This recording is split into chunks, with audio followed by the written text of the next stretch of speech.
Our subject for interview today is Brian Hart. Now, Brian holds a unique place in the history of Cambridge United as the first United player ever to achieve representative honours for England. And that's a story we're going to come on to, Brian, as the day comes on. But first, thank you very much for inviting us along. It's really nice to see you and see you looking so well. Yeah, thank you very much. Great. Can we start off with your personal background then? Where were you born, Brian, and when were you born? I was born in Cambridge, but I lived in Horningsea. Okay. Yeah. Cambridge family? Yeah, Mum and Dad kept the post office and shop in Horningsea. Oh, so, good stuff, okay. And when was that then? Was that early 40s? No. Oh, yes. Because I was 41 I was born, yes. Right. So a war baby? Yes, I was a war baby, yes. So, but you didn't cause it, which is huge. Let's think about schools and where you went to school and that sort of thing. Was it local? Well, the local for the initial. Within Horningsea? Yeah, and then Bosham Village College. Okay. Yeah, that's where I went.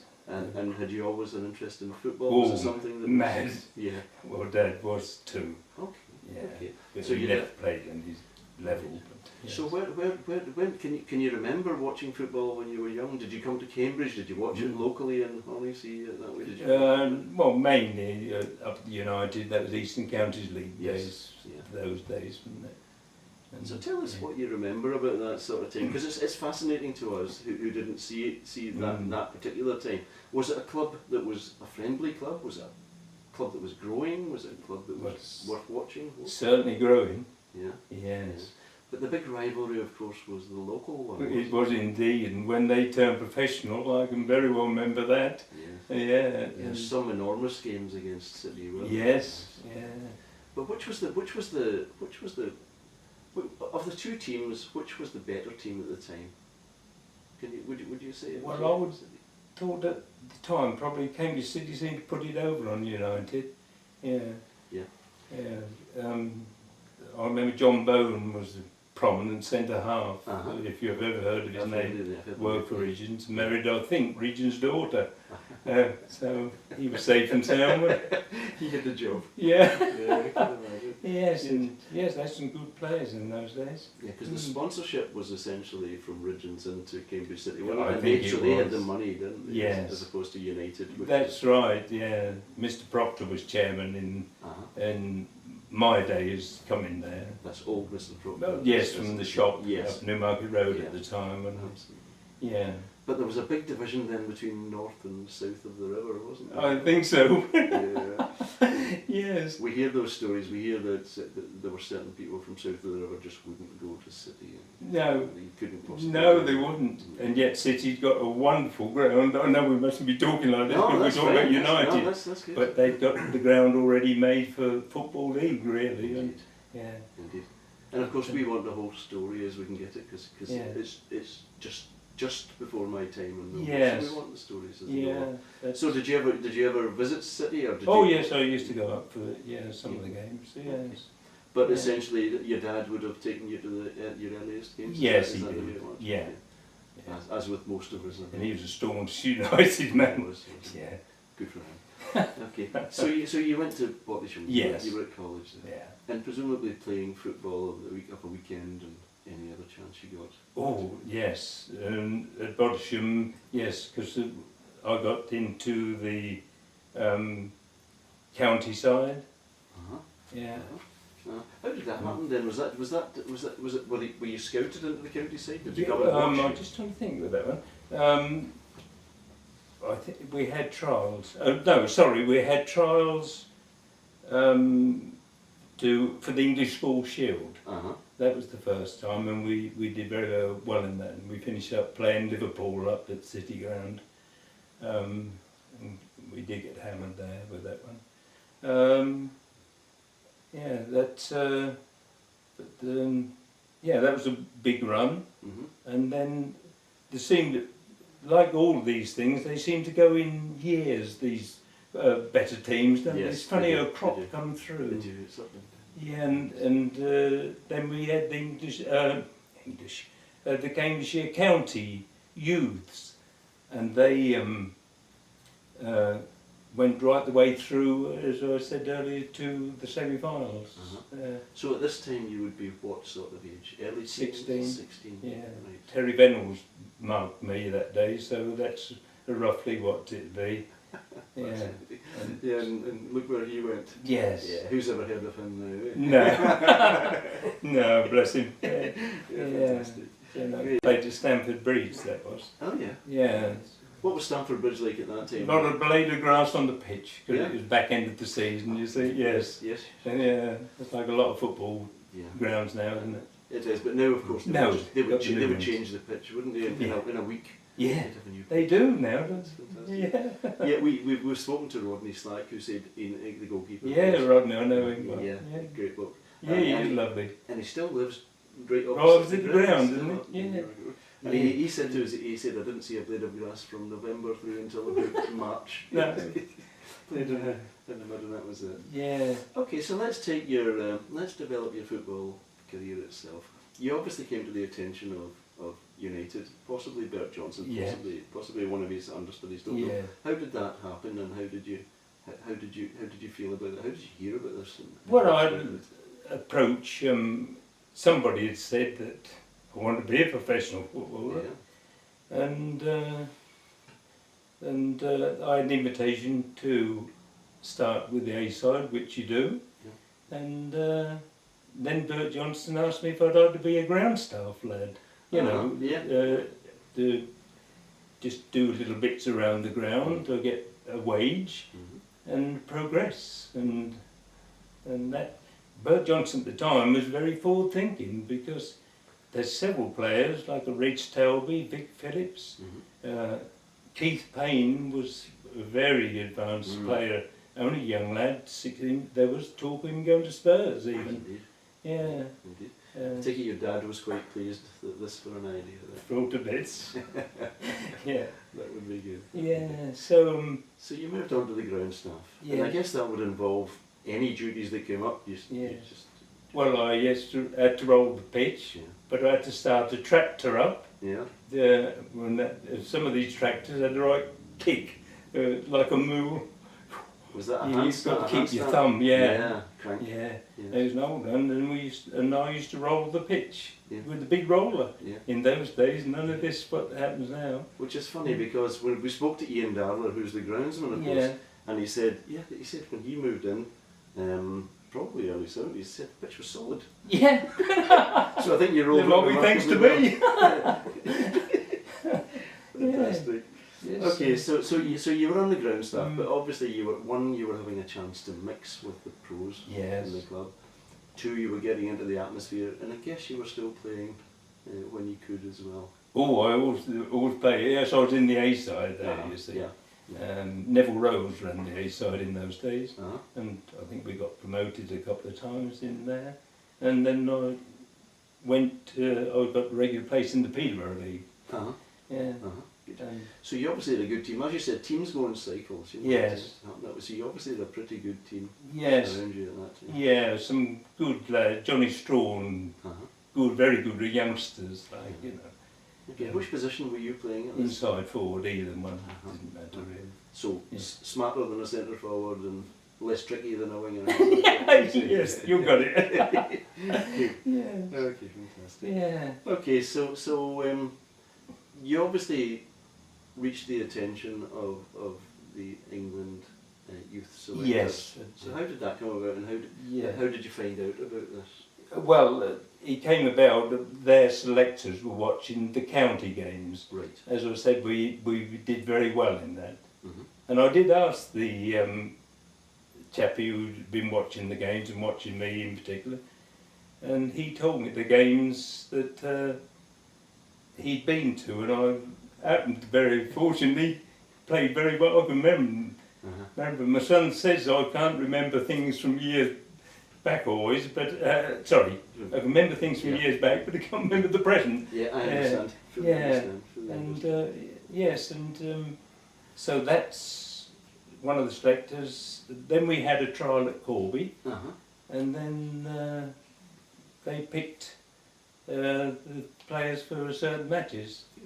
Yeah. So can you remember when you were informed, when you were told that you would be you'd been selected and you. Well, it came in the papers before I knew. Did it? And then Bert Johnson called me in the office. Yes.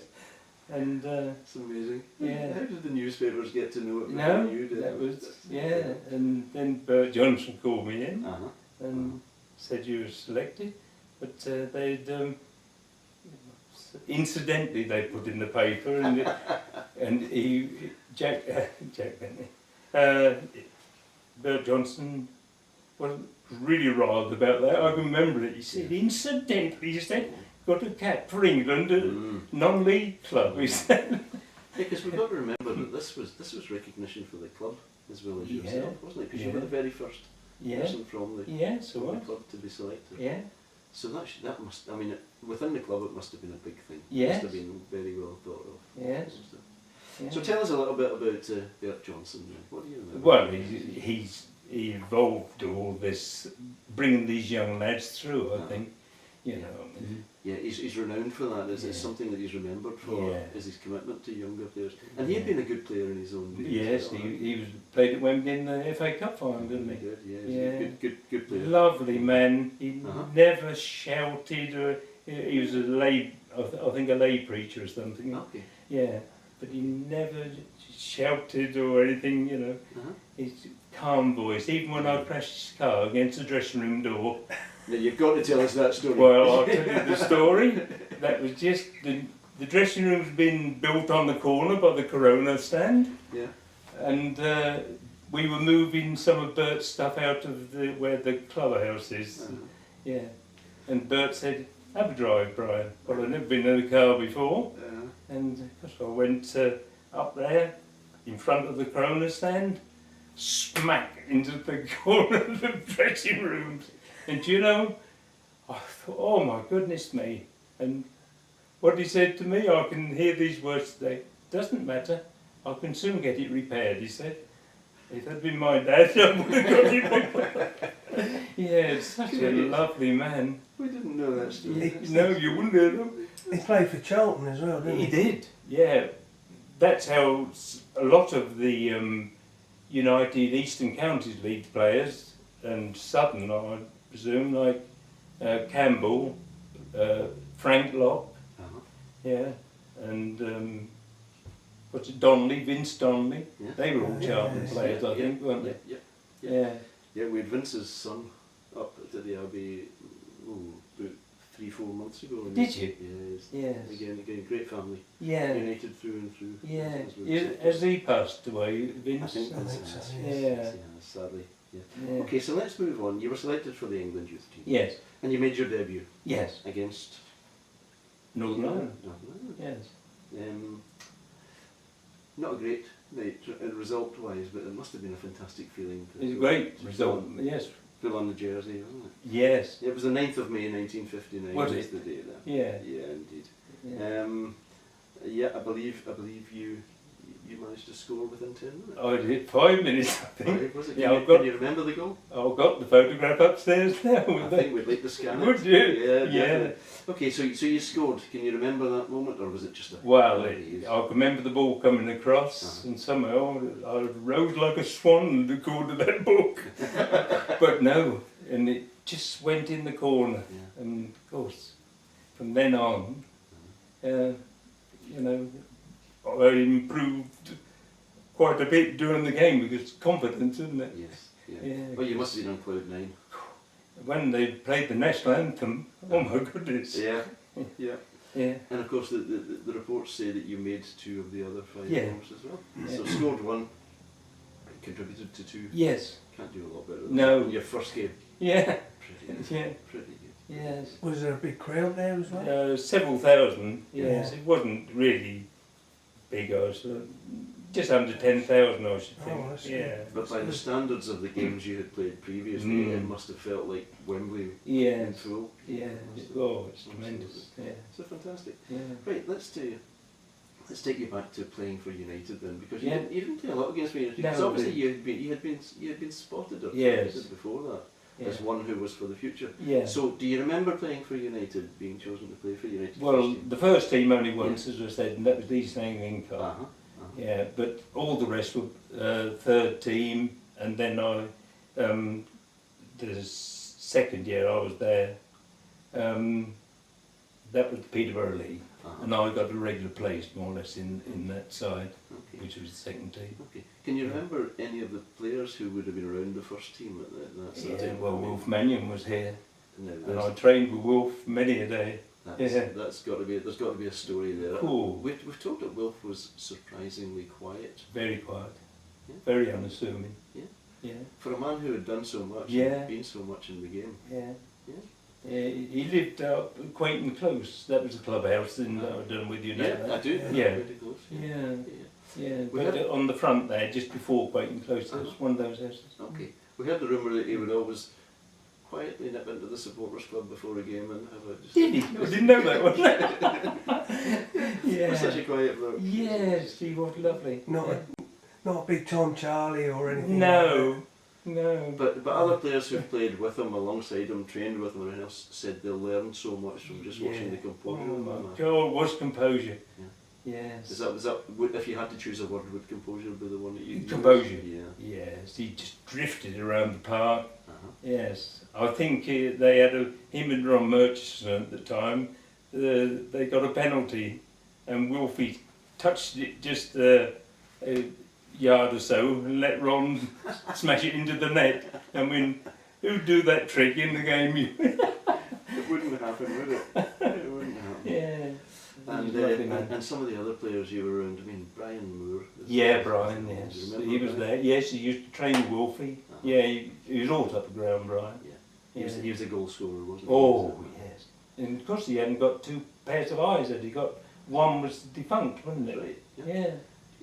The little story that he apparently said was, imagine how good I would have been with two eyes. Well, that's it, isn't it? Because he had come down through the leagues to play for Cambridge Oh, yes. as well. I thought, Yeah. wasn't it? But Yeah. despite that, despite his injury, his incapacity, he still seemed to fit in very well and knock the goals in. Oh, he was so quick as well, Was he? Brian was. Was that his Yeah. attribute then, speed? Well, and the finishing was very good. Yeah, and of course he linked with Wolfie straight away, because he'd put it on the plate, Wolf would for it. Yeah.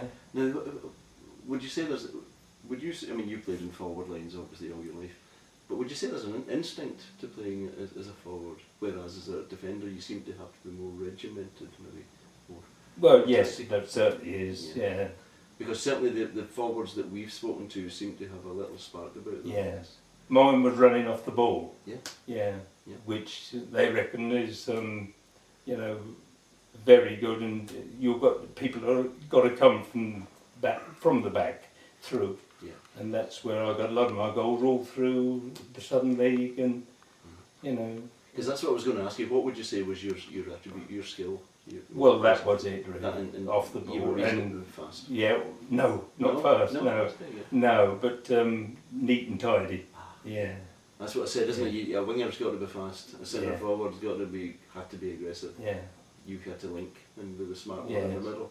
Yeah, Graham Norfield once said about me, he was in the 13 Graham, and I laid on plenty of goals, it's in the Cams League this was, and he said, even put it the right way, because there was a lace in the ball in those days, he said even laid the ball to your lace the other way, like, so.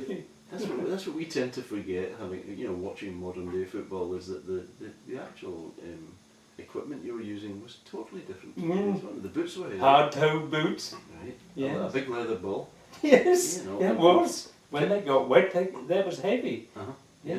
They all soaked it all up. Yeah. And pitches which, as you say, were barely green. Very suspect, yeah. We've heard this about balls again. We've heard it from Rodney, and that's he said that there were times when it was a warm day they had to soak the ball because otherwise it would have bounced. Yes, good point. Yes, it was done. Yeah. Yes, my dad told me that one. Throw it in the pond, he said, over or something like that once.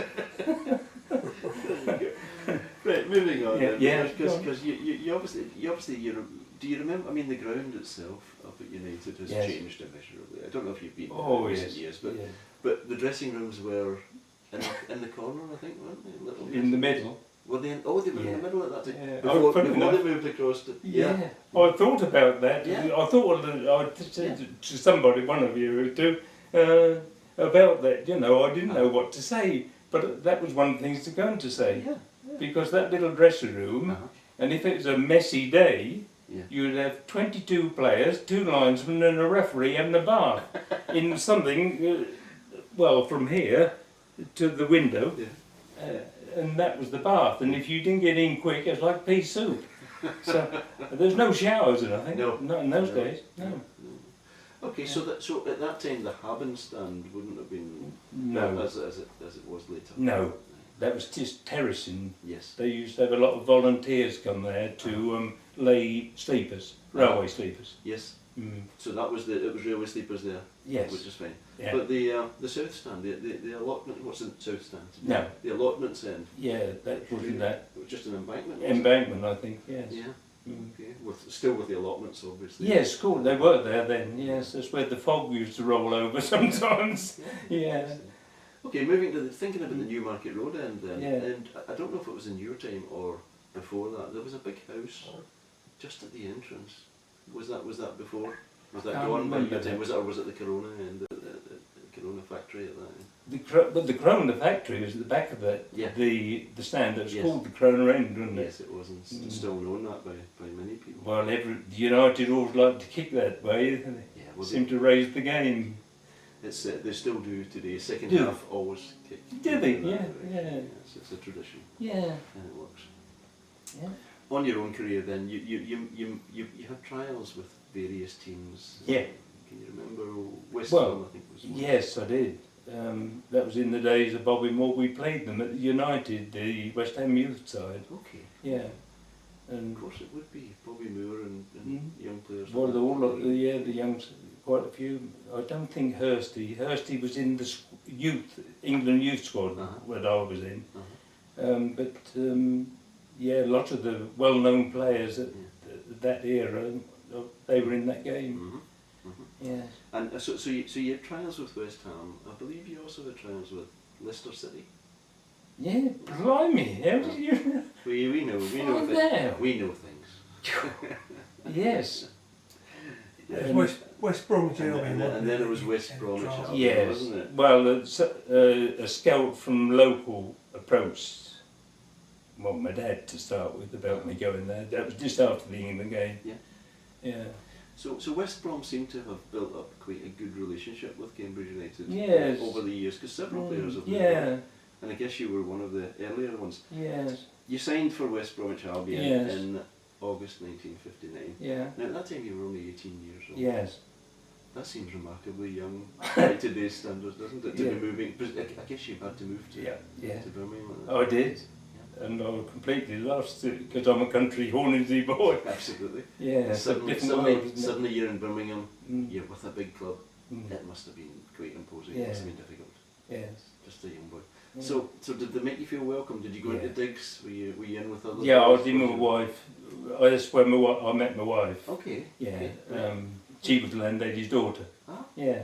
So I got it made. That's a classic tale, isn't it? Yeah. Strangely enough, not names dropping, but Bob Robson often used to pick me up for training in the morning, and look how he turned out. What a name! Yeah, legend. Yeah. Legend. What other players can you remember? I can remember nearly all of them. Yeah. Can you? Yes. There was Derek Kevin, who played for England many times, didn't he? Yeah. Ronnie Allen, the centre forward. Yeah, I remember that name. Yeah. There was the two fullbacks were Welsh internationals, Graham Williams and I forget what the other's Christian name was, Stuart Williams. Yeah. Oh, and of course the hard man. What was his name? No, that one's gone. I'll come back. Yeah. Okay, so I always wonder, with a young player going to a big club, are you seen as a threat to the older players? Do they help you? How does it work? West Brom, they helped me. Yes. Yeah. Help you develop your game. Yes. Yeah. It was a lovely club. It was. And of course, you've moved to full-time training. Yes, I did. So you must have been as fit as that. Well, I always tell people I could have jumped out 8-bar gate. That's how fit you are when it's tremendous. Yeah. You feel so good.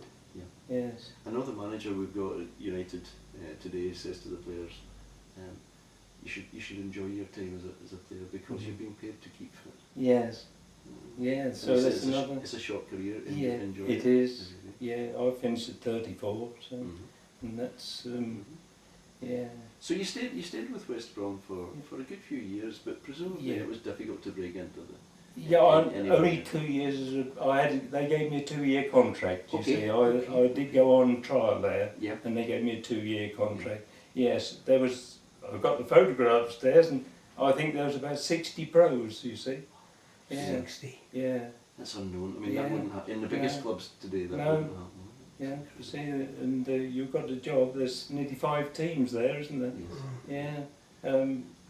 Yeah. So you've got to go some. Up it. Yeah. To get to the first. So I guess you would have felt that although you didn't make a break into the first team at West Brom, your overall game must have improved. I guess in terms of knowledge and experience. Yes. Did you feel when you dropped back to the Southern League as you did with Nuneaton? Yes. Did you feel that you were a better player than you had been? Oh, certainly. Yeah. You've got to be at that level because the thinking rate is the thing. Whether you can run fast or not doesn't matter so much. But up there, and I played with some great players at some big clubs. Because I had a few Central League games, and I was with the big time stuff there, and. At West Bromwich, they took me away for a week to Blackpool, as they always used to, though, then days, and so I really got to know the first team and the ways. Great. But I mean, West Brom was one of the biggest teams. Even then, they were a big team. Yes, they were. Yeah. So you came back to Nuneaton Borough, I believe. Why Nuneaton? And what brought that about? Well, I was at the Albion Ground because after my football days there, they asked me, they'd heard I was a groundsman at Cambridge United, and their training ground was coming up. The chap had packed it up, and they said, would I like to take the job? Yeah. So effectively you had a bit of football and a bit of... Yes, well it was in the national papers that. They said I could possibly be the only chap in the country who's paid by 2 professional clubs. They get to know, they do everything, don't they? Yeah. I hadn't thought of that. Yeah. But you seem to find your level comfortably there, and you were scoring goals again for fun, weren't you? I used to get a lot of goals. Yeah. You most certainly did. Let me just see. You finished second top scorer with 23 goals in 1962-63. Yeah, that was Nuneaton, wasn't it? Yes, it was. And I only played half a season in the first team. Absolutely. Yeah, you were the top scorer for Nuneaton when I believe when you moved then to City. Yes, I did. Yeah, and then I played like a prat then for 2 years. Yeah, well the problem was with City was they promised me a house, you see, and we didn't get one for a long time. And we were and I was travelling, and my wife was coming with me from West Bromwich to Cambridge, sometimes twice a week. Yeah, it's not an excuse for not playing, but I lost my confidence and But you still have a reputation at City, and you're still well remembered at City from people we've spoken to. Which is great. And you scored twice, I believe, when City won the Fenland Cup, when you beat Marchtown United. Yeah, so one of the City supporters reminds me about all the goals I got, but I can't remember them, to be honest with you. City? No. No, you're well remembered in the City itself. A few years later you moved to Wellington Town. Yes. Who later became Telford United. They did, yes. That was 1969. So yes. You're getting towards the tail end of your playing career at this point. Still enjoying it? Oh, marvellous. We had a tremendous time because it's hunky-dory really there. And you played at Wembley at least twice. Yes, yeah. There was two trophy finals. Yeah. Do you remember the scores of those ones? Do you remember? Yes, with the Macclesfield we lost 2-0, I do believe. Yeah, 1970. And the other one was Hillingdon Borough, wasn't it? Or, yes, it was Hillingdon Borough, it changed. 3-2 you won. Yes, that's right. Yeah. The following year. Yeah. So then it obviously got towards the end of your playing days. Yes, it was. Did you call it a day, or was it just? No, I called it a day. Yes, we got to the the semi-finals of the trophy the following year, and Barnet knocked us out. Okay. And that, and yes, and I was a very fortunate boy, really. Yeah, so what did you do after your footballing days were over then? Well, the chairman of the football club, he all seemed to like me, Uh-huh. and he said, "How about being a milkman, my lad?" That's how he used to talk. He said, "I'm selling out to Unigate." He said he's got a small dairy, and he said, "If you want a job," he said, "there'll be one there for you." Yes. Yeah, so I thought, well, worked in mum and dad's shop, and quite quick with figures and things like that. Yeah. So I said, I think Mr. Naginson, his name was, I said, I think I'll take that if you don't mind, please. So I tendered my resignation, and And did you do that for a number of years? Oh then? yes, I come back to Cambridge and did it for 30 odd years, Mum. Okay. Mm. Okay. So I mean, it's a fascinating story you've just told us. You know, you start as a youngster Yeah. in Horningsea, just a little place. Yeah. You get your chance. You play for the college. Yeah. You're signed by United, a team which is on the up. Yes, they were on the always up. moving forward. Yeah. You get a chance to play for England. You take it. You score within 5 minutes or so. Yes, that's you make right. 2 more goals. Yeah. Yeah. You get signed by West Brom. Yeah. You get 2 years up there, and you get back through the leagues. You're scoring Yes. goals for fun, Yeah. and then you get a job out of it at the end. Yes. That's been a great story. Yeah, it is. It Yeah. really has. Well, yeah. Brian Hart, it's been a fantastic day and a good story, and we've thoroughly enjoyed it. Can I just Wow. shake your hand and say Bless thank you you. very much? Well, thank you very much. Pleasure. I didn't realise, you know, Thanks very much. how you delved into all of it. Oh, you It's were surprised. amazing. Yeah.